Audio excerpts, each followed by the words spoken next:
अस्सलाम वालेकुम नाज़रीन, एक नई वीडियो के साथ मैं हूं रज़ा अब्बास और बात करेंगे ज़िला कुरम और पारा चनार में क्या हो रहा है। अमूमन पाकिस्तान के जो कबायली इलाके हैं ख़बरों में तो रहते हैं, मगर उस तरह से ख़बरों में नहीं रहते हैं कि जैसा कि होने चाहिए कि वहाँ पर आखिरकार चल क्या रहा होता है, वहाँ के जो रहने वाले लोग हैं उनका मिजाज क्या है, वहाँ पर कौन कौन से कबाइल आबाद हैं। ये बड़ी बेसिक किस्म की इन्फॉर्मेशन है, मगर आम लोगों के पास ये इन्फॉर्मेशन नहीं होती है। यही वजह है कि वहाँ पर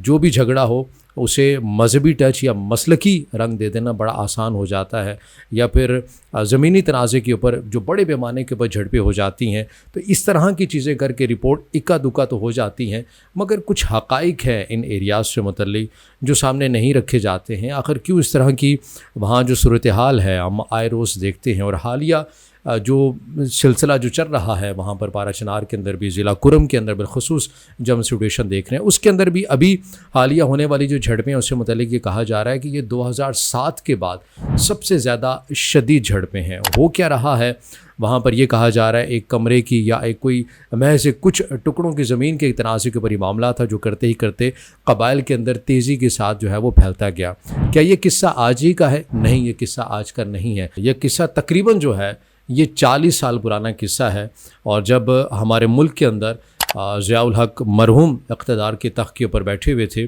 और खैबर पख्तूनख्वा को उस वक्त सूबा सरहद कहा जाता था, और वहाँ के जो गवर्नर थे लेफ्टिनेंट जनरल फजल हक, उनकी बात की जाती है, उनके दौर के अंदर जिस तरह से इन एरियाज़ के अंदर बड़ी शदीद किस्म की झड़पें हुई हैं। और उन्हें याद होगा, हमारे जो बुज़ुर्ग हैं उन्हें यकीनन वो हिस्ट्री याद होगी, वो उसको कहते थे कि ये मजहबी मामला था, मसलकी मामला था।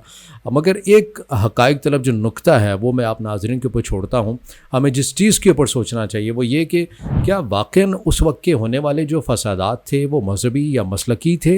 या फिर कुछ लोगों की ज़बरदस्ती, उनकी रजामंदी के बग़ैर उनकी ज़मीन को हथिया कर कुछ कैंप्स बनाने थे और वहाँ पर कुछ लोगों को ट्रेनिंग देना मकसूद थी ताकि सरहद पार भेजा जाए दूसरों की जंगों के ऊपर और वहाँ से फिर डॉलर्स कमाए जाए। आखिर ऐसे हक़ाइक़ इन दोनों में से कौन थे? ये मैं मामला जो है वो आप नाज़रीन के ऊपर ही छोड़ता हूँ। इसके ऊपर यकीनन जो है वो तहकीक होनी चाहिए मजहबी मसलकी मामले से हटकर, क्योंकि हमें यही पेश किया गया है कि तब जो झड़पें हुई थी वो मजहबी और मसलकी बुनियाद के ऊपर ही हुई थी। बहरहाल जो अभी होने वाले जो रिसेंटली फसादात हैं, जो तनाज़ात, जो झड़पें हो रही हैं, इनके बारे में भी यही कहा जा रहा है कि 2007 के बाद जो है वो बड़ी शदीद किस्म की झड़पें हो रही हैं। ये भी बताया जा रहा है कि ज़मीनी तनाज़ा ही है, अगर एक कबाइल को रोका जाता है तो दूसरा जो कबाइल है वो किसी और एरिया में जाके जो है वो झड़पें शुरू हो जाती हैं। इस हवाले से जो पारा चनार की या ज़िला कुरम की जो मकामी क़यादत है वो भी अपने तय काविशें करती हुई नज़र आ रही है। मगर इस तमाम सूरत हाल के ऊपर हमें रियासत जो है वह मुकम्मल तौर पर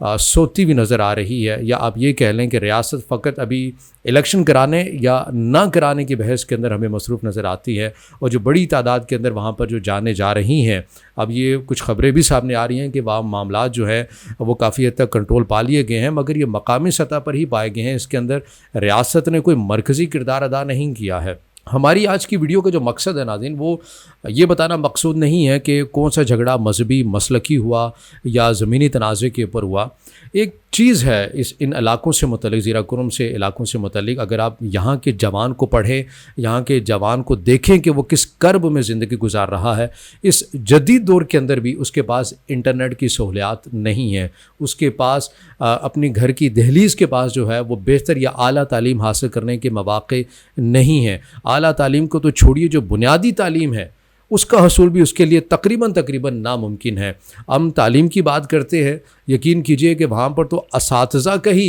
इतनी बड़ी तादाद में फ़ुक़दान पाया जाता है। और ऐसे एरिए में कि जहाँ पर असातिज़ा का फ़ुक़दान पाया जाता हो, और वहाँ आप ये इमेजिन करें कि एक दिन ये ख़बर सामने आ जाती है कि एक दिन में 8 टीचर्स को मौत के घाट उतार दिया जाता है, और ना ही कोई इंक्वायरी की जाती है, ना ही किसी की गिरफ़्तारी को यकीनी बनाया जाता है। ये सूरत हाल है इन एरियाज़ की। वहाँ के जवान के पास रोज़गार नहीं है, निज़ाम सेहत जो हम देख रहे हैं वो इंतहाई मखदूश किस्म का है। और हालिया जो रिसेंटली वाक़यात हो रही हैं इसकी वजह से वो लोग कितनी परेशानी और अज़ियत में मुब्तला हैं। वहाँ के तकरीबन 95% लोग एहतजाज कर रहे हैं और जगह जगह एहतजाज कर रहे हैं, चाहे वो पेशावर में प्रेस क्लब के बाहर आके करें, इस्लामाबाद में आके करें, कराची में करें, लाहौर में करें, जहाँ जहाँ उनकी कम्युनिटीज़ आबाद हैं वो जाकर एहतजाज करते हैं और रियासत से एक ही चीज़ मांग रहे हैं कि आप हमें तालीम नहीं दे सके हैं, ہیں ہمارے ایریاز میں، آپ ہمیں روزگار نہیں دے سکے ہیں باعزت طریقے سے، آپ ہمیں نظام صحت نہیں دے سکے ہیں، تو کم از کم ہماری جانوں کا تحفظ ہی کر لیں۔